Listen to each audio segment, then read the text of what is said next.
और आप देख रहे हैं YouTube चैनल।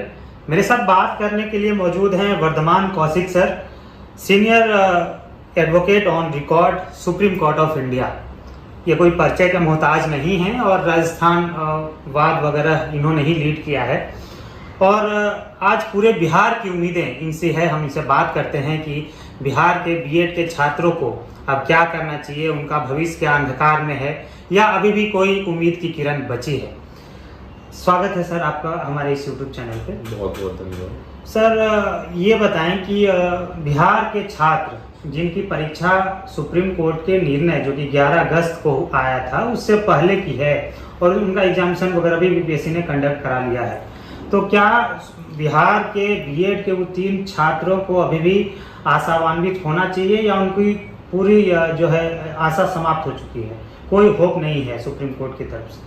नहीं, बिल्कुल ऐसा नहीं है। देखिए, मैंने आपने जितने भी कागज दिखाए हैं, वो नोटिफिकेशन दिखाया है, वो सारी चीजें पढ़ी हैं और उन सब से ये देखा जाता है कि कहीं भी उस केस का जो सुप्रीम कोर्ट में पेंडिंग था उसका जिक्र नहीं है और जो ये केस आया है उसमें बिहार सरकार पार्टी नहीं था, ना कि कोई बिहार का कोई रिलीफ मांगा गया था।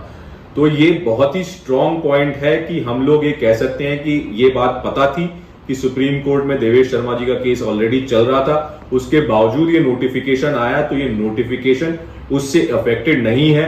और जबकि अब इतना लेट स्टेज आ गया है कि एग्जाम लोगों ने कंडक्ट कर लिया, उसका सिर्फ रिजल्ट होना बाकी है, तो ये अब चेंज नहीं करना चाहिए और सीधा रिजल्ट घोषित करना चाहिए जिस तरीके का नोटिफिकेशन आया उससे। क्योंकि अगर वो सेट असाइड होगा तो पूरा का पूरा नोटिफिकेशन सेट असाइड होगा, वो सिर्फ छोटा सा एक साइड सेट असाइड नहीं होना चाहिए।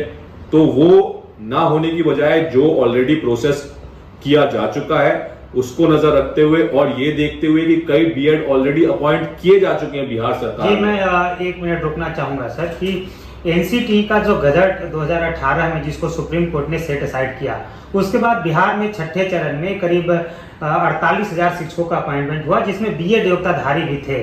तो ऐसी स्थिति में क्या ऑन गोइंग प्रोसेस, चूंकि हम लोग का भी था 7वां फेज जिसके अंतर्गत बीपीएससी ने परीक्षाएं ली, तो इसको अफेक्ट होगा या नहीं होगा? छठा चरण अफेक्ट होगा या नहीं होगा? देखिए, बिल्कुल अगर 6th फेज के रिजल्ट फाइनलाइज हो गए हैं तो उससे आपको भी हेल्प मिलेगी कि 7th फेज के रिजल्ट में भी बीएड को शामिल किया जाएगा, क्योंकि इक्वालिटी जो है वो रूल ऑफ लॉ है जी। आर्टिकल 14, 16, 19 ये कहता है कि अगर बीएड के लोग 6th फेज में अपॉइंट हुए हैं तो क्योंकि आपका 7th फेज का भी रिजल्ट ऑलमोस्ट फाइनल हो गया, आपको भी बिल्कुल अपॉइंटमेंट मिलना चाहिए। तो इसके लिए आपका केस काफी स्ट्रांग है और मैंने आपका केस पढ़ा है, कागज पढ़े हैं, उससे आपका केस में काफी मजबूती देखी है मैंने और उसमें पूरा चांस है हमें सक्सेस मिलेगा। तो अभ्यर्थियों को आप आगे क्या करना चाहिए? उन्हें पटना हाई कोर्ट जाना चाहिए या सीधा सुप्रीम कोर्ट में आना चाहिए? और यदि वो सुप्रीम कोर्ट में आते हैं तो किस पिटीशन के तहत, रिलीफ में आए, रिव्यू में आए या फिर फ्रेश एप्लीकेशन में? देखिए, सुप्रीम कोर्ट में अगर आना चाहिए तो एक फ्रेश रिट पिटीशन आना चाहिए, क्योंकि ये जो हम सारी बातें कह रहे हैं कि हमारे नोटिफिकेशन में ये लिखा नहीं था कि सुप्रीम कोर्ट में केस पेंडिंग है, हम लोगों का प्रोसेस कंडक्ट हो चुका है, सिर्फ रिजल्ट फाइनलाइज है, ये सारी बातें कहीं और नहीं कही गई हैं। तो एक फ्रेश रिट पिटीशन आर्टिकल 32 में फाइल करनी चाहिए ताकि हम लोग देवेश शर्मा के केस से बंधे ना, जो कि अगर हम हाई कोर्ट में जाएंगे तो वो चांसेस हैं कि वो देवेश शर्मा के केस से बंद करके वो निर्णय आएगा, जो कि हम नहीं चाहते हैं। हम लोग चाहते हैं एक फ्रेश आउटलुक लिया जाए और हम लोगों के केस को फ्रेशली देख के हमारे पे डिसीजन लिया जाए। सर, टू द पॉइंट आपसे पूछूंगा, कितनी % पॉसिबिलिटीज है कि बीएड के अभ्यर्थियों का भविष्य सुधर जाए और इस वाले वैकेंसी में उनको मौका मिल जाए? देखिए, पूरी पॉसिबिलिटी है, अराउंड 98 to 99% पॉसिबिलिटी है मेरे हिसाब से, क्योंकि आपका केस बहुत स्ट्रांग है, सिर्फ रिजल्ट पेंडिंग है। यहाँ इसमें सुप्रीम कोर्ट के विषय में कहीं कोई जिक्र नहीं किया हुआ है। 6th फेज में ऑलरेडी बीएड लोग अपॉइंटेड हैं, तो मेरे को नहीं लगता कि 1% से ज्यादा कोई चांस है कि बीएड के लोग अपॉइंट ना हो, क्योंकि ऑलरेडी अपॉइंट हो चुके हैं और तो आपको भी अपॉइंटमेंट बिल्कुल मिलना चाहिए। और कहीं भी नोटिफिकेशन में भी सर, मैं आपको बता दूं, अपने दर्शकों को भी बता दूं कि कहीं भी नोटिफिकेशन में इस बात को जिक्र नहीं किया गया था कि सुप्रीम कोर्ट के डिसीजन के खिलाफल यह विज्ञप्ति जो है वो आगे इस पर प्रभावित होगा। तो ये नोटिफिकेशन में भी कहीं इसकी कोई जिक्र नहीं था। जी दीपांकर जी, जो आपने कहा है वो बहुत ही इंपॉर्टेंट बात है, क्योंकि ये जिक्र नहीं था वो हमारे केस को और ज्यादा मजबूत बनाता है। तो मैं ये जो आपको परसेंटेज बता रहा हूँ, ये सारी चीजें मद्देनजर रख के बता रहा हूँ कि उसमें कहीं सुप्रीम कोर्ट के विषय में बताया नहीं गया था। आपका नोटिफिकेशन क्योंकि सुप्रीम कोर्ट का डिसीजन जब पेंडिंग था तब निकाला गया था, और उसके बाद 6th फेज में भी इलेक्शन, तो 6th फेज के भी जो डिसीजन आया है जिसमें रिजल्ट में बीएड के लोग कैटेगराइज हुए हैं, वो भी during the process of supreme court decision हुआ है। इसी की वजह से ये सारी चीजें रखते हुए मैंने कहा है कि काफी स्ट्रॉन्ग केस है आप लोगों का, और आप लोगों को बिल्कुल लड़ना चाहिए। तो बिहार के जो बीएड अभ्यर्थी हैं वो इसमें कितना, क्या कोई एक ही एप्लीकेशन होगा, एक ही पिटिशनर होगा, या मैक्सिमम पिटिशनर बनने से सुप्रीम कोर्ट में फायदा हो सकता है? देखिए, जितने ज्यादा लोग जुड़ेंगे उतना ज्यादा हमारा केस मजबूत होगा, क्योंकि ये केस सिर्फ लीगल एस्पेक्ट से नहीं देखना चाहिए, एक इंसानियत के एस्पेक्ट से देखना चाहिए।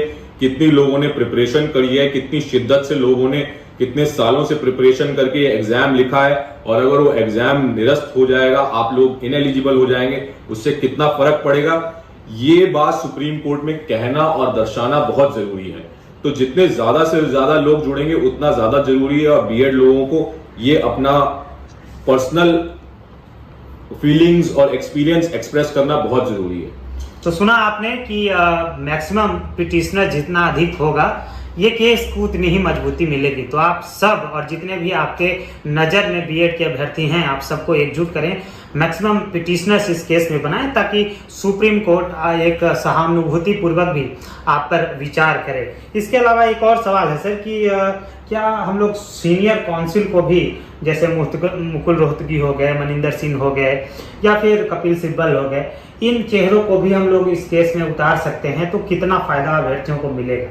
देखिए, ये डिसीजन तो जज कौन आता है, किस तरीके से हम लोगों का समीकरण बैठता है उसके बाद लेना चाहिए, लेकिन हम लोगों को इस विषय में पैसों के बारे में नहीं सोचना चाहिए, रिजल्ट के बारे में सोचना चाहिए। और वो रिजल्ट लाने के लिए हमें best to best advocate senior counsel अगर करना पड़े वो करना चाहिए, क्योंकि अभी हमें जरूरत है अपने केस को पुश करने की, इससे पहले कि दूसरे लोग अपने केस को पुश करने लगे। हम लोग पुश करके एक केस को रिजल्ट अचीव करना ज्यादा इजी है आज के टाइम पे, इससे पहले कि कोई और मूव करके और हमारे लिए रिजल्ट मुश्किल कर दे। मतलब कहने का मतलब है बिना देरी किए हमें तुरंत इस पिटीशन को फाइल कर देना चाहिए। कितना समय लग सकता है सर, यदि अभ्यर्थी आज से एकजुट हुए और हम लोगों ने यदि फाइल कर दी, तो कितने समय के अंदर सुनवाई हो सकती है सुप्रीम कोर्ट? 7 से 10 दिन के अंदर अंदर सुनवाई हो जाती है। अगर आज अगर हम लोग फाइल करते हैं तो अगले हफ्ते में केस लगता है, तो अगर अगले हफ्ते फाइल करते हैं उससे अगले हफ्ते में लग जाए। अच्छा, एक सवाल मेरा है, ये मीकू पाल जी से भी मैं चाहूंगा, हमारे संघर्ष के साथी हैं, वो भी सर आपसे रूबरू होंगे। मीकू पाल जी सर, एक सवाल मेरा है कि क्यों ना हम लोग जो देवेश शर्मा जी के केस है, उधर से ये अभ्यर्थी चाह रहे हैं कि आप लोग देवेश शर्मा के केस में मतलब शामिल हो जाइए, लेकिन उनको पता नहीं है कि देवेश शर्मा जी का केस अलग है और हमारा कंडीशन अलग है, बिना शर्त के हम लोग हैं, और कहीं ना कहीं ये हमारे ऊपर प्राथमिकता होती है कि हम लोग अलग से एक नया केस करें और लड़ें। तो देवेश वाले, इनका कहना है कि देवेश शर्मा वाले केस अलग करेंगे तो टाई अप ना करें या फेस क्यों करें, ऐसा क्यों होना चाहिए? जी देखिए, देवेश शर्मा जी के केस में ऑलरेडी एक डिसीजन आ चुका है, और उनका केस आप जितना स्ट्रांग नहीं है, क्योंकि उनका केस ऑलरेडी पेंडिंग था।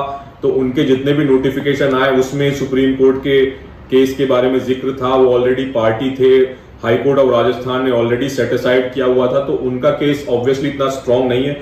अगर उसी से हम बंद के चलेंगे तो हमारा दायरा बहुत सीमित हो जाएगा। अभी ये बात की हमारे नोटिफिकेशन में सुप्रीम कोर्ट का जिक्र नहीं था, और ये सारी बातें हुई हैं, 6th फेज में बीएड अपॉइंट हुए हैं, ये सारी बातें हमारे केस को अलग करती हैं, और अलग करके जीत हासिल करना ज्यादा इजी है। तो सर, पार्टी हम लोग किन किन को बनाए? जैसे कि मान लीजिए कि ये हमारा जो जजमेंट जिस डेट में आया है उस जजमेंट से हम लोग प्रभावित न हो, उसके लिए किन किन को हम पार्टी बनाए अपने केस में? देखिए, 3 से 4 पार्टी से ज्यादा बनाने की जरूरत नहीं है। बिहार सरकार बीपीएससी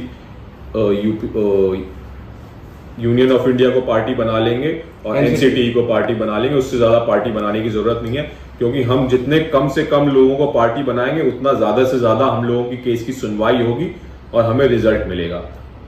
चलिए, तो कुल मिलाकर के ये रहा कि सर कह रहे हैं कि अब बिना देर किए अभी से हम लोग लग जाएं, और साथ ही साथ बड़ी चीज यह है कि सीनियर वकील को उतारने के लिए आप लोगों को तन मन से पिटिशनर बनना पड़ेगा और इस केस को जीतने के लिए जितना भी आप लोगों को सहूलियत लगा करके दमखम दिखाना होगा, रात रात भर जाग करके आप लोगों ने चूंकि पढ़ाई किए हैं तो उसका परिणाम घोषित कराने के लिए अपने आप को आहुति दे दीजिए और अग्नि परीक्षा के लिए आप लोग तैयार रहिए। धन्यवाद सर। हम चाहेंगे कि लाखों बीएड अभ्यर्थियों के सपने आपके कंधे पे हैं सर, आप इसको कैसे देखते हैं?